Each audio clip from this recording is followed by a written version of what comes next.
So hi guys, good morning sa inyong lahat. What's up sa inyo mga buddy? Kamusta kayong lahat dyan? And for today's video guys, yung cellphone mo na gagamitin natin pang vlog. Kasi andito lahat ng clips ng from baby to FF ng mga alaga natin dito, no? Para mapag-isa natin. So for today's video men, magti-training na tayo outdoor ni Suzy at saka ni Ash. Actually guys, si Ash lang nandito sa malaking kulungan ngayon para ma-viewing niya na tong area natin. Yan o, dyan siya para ma-viewing niya. And tsaka si Odi naman, kahapon pa siya nawawala. Pero babalik din yung mag-isa guys. Eh, hindi ko na masyadong seryoso na hanapin si Odi kasi naniniwala naman ako sa kanya na babalik siya mag-isa dito. Tulad ng mga past vlogs natin. Lumipad si Odi, papunta dyan, sa puno na yan. Yung mga malunggay. Tapos pumunta siya doon sa kabilang puno. Nandun na siya sa kabilang puno guys, pumasok na sa kwarto ko, hinayaan ko na lang siya. Kasi sobrang init eh. Ayaw niyang mag-recall na. Nung ayaw niya na mag-recall, dumiretso siya papunta doon, sa dulo. Nakita ko sa bintana ko. Eh, after nun, wala. One day na siyang nawawala. So, hinayaan ko lang talaga siyang, ayan, bumalik na lang dito sa bahay mag-isa. Parang si Ash, bumalik lang mag-isa after 3 days. So, unahin natin guys si Suzy muna. Susubukan muna natin si Suzy sa outdoor na mismo. Feeling ko mas okay kasi si Suzy. Si Ash kasi, gigil yan lumipad. Kapag nakalabas na yan, kahit hawak ko siya, lumilipad siya palayo. Iba yung direction ng lipad na gusto niya. So yun guys, pabebe si Phoenix eh. Gusto din daw niya eh. Kaya siya daw muna. Come. Wow, good bird. Ayun guys, ikukulong na agad natin siya. Sorry! Kasi si Suzy po muna ang mauuna. Suzy. Come! Good boy! Good boy!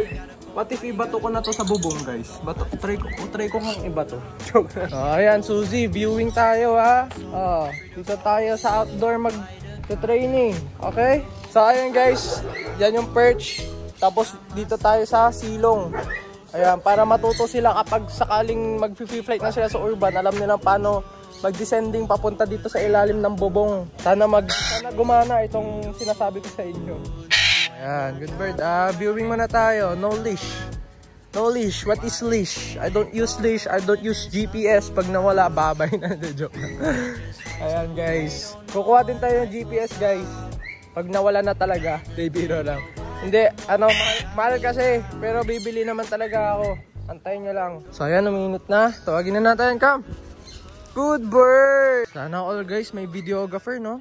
Grabe, uy! Come! Come! Woo! Woo! Kabado 20! Kabado 20! Suzy! Woo! Good bird! Good bird! That's my birdie. Good bird! Ba? Woo! Good bird, ha? Grabe guys, sobrang tumirik na yung araw. Diyos ko, sabi ko magigising ako 6:30 AM para mag-training. Kaso ako ay tinamad. So tatry naman natin sa kabilang angle. Dito tayo sa ilalim ng puno. Wait lang ha. Come! Good bird! Good bird. Lalayo na naman tayo. Doon tayo sa kabila. Woo! Mas magaling nga tong ekle kaysa kay Ash. Good. Ito ang pwede na natin natay bato. Uy! Sige nga, bato nga natin. 2, 3, fly! Suzy! Suzy! Suzy, come! Suzy! Suzy! Suzy! Suzy, come! Suzy! Suzy!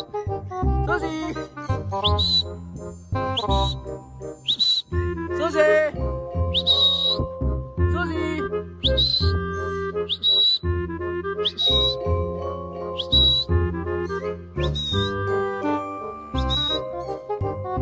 Suzy, come! Suzy! Suzy! Suzy! Come! Suzy, come! Suzy, come! Dumapo sa puno. Ayun guys, sayang dumapo sa puno. Pero ang kagandaan dyan kay Ekle, malakas ang niya. Kapag tinatawag siya, malakas siya sumagot. Ayun guys, yan yung pinakauna niya dumapo sa puno. Siguro guys, kung pwede lang magpalipad dyan sa pinakataas na bubong na yan,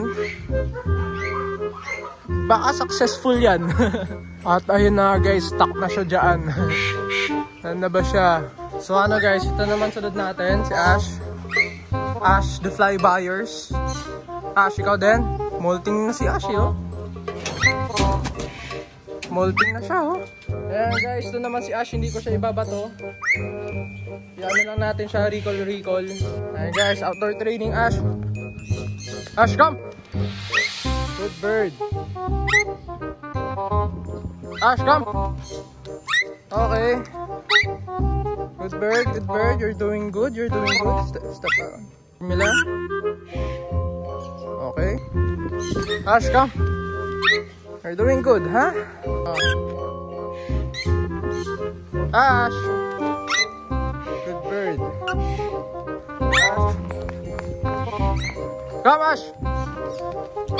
Good bird. And guys, mas mapapagod to agad. Sobrang init kasi. Wait lang ha. Hinta tayo sa ilalim ng puno ulit. Hinta tayo guys.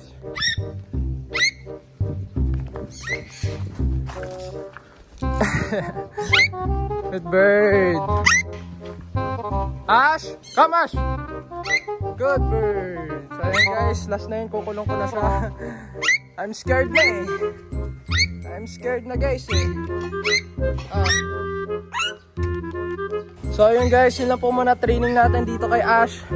Takot ako kasi si Suzy, dun lang naman siya sa puno. Kukuha ko na ang formula pa para kay Ash. Ikaw Jun, gusto mo na rin ba lumabas? Ha? Baka manakaw ka kasi ulit eh. Mabilis ka kasing manakaw eh. So ayan guys, wag na kayo magtataka bakit maiitim yung mga... Ba't ako umiitim na? Yan o, training ako sa sobrang init na panahon. Grabe talaga guys, ang init-init. Ash! Oh. Good bird. Yan lang. So ayun guys, si Ash and Odie na lang po ang wala pa. Ayan, si Odie, di ko naman siya napadpad yun. Pero babalik yun. Si Suzy kailangan natin makuha bago umalis dito. Suzy, saan ka ba? Sa pinakataas ata siya guys. Tapos hindi ko siya makita, takip.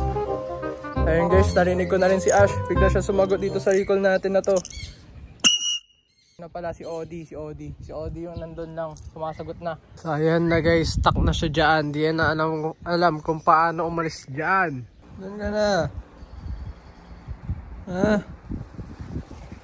Hanapin mo si Suzy tsaka si Odie. Yan na. Wala na akong pambigay ng reward. Come. Come. Suzy. Ayun na siya oh. Ayun, mas kita na namin. Come. Suzy. Come.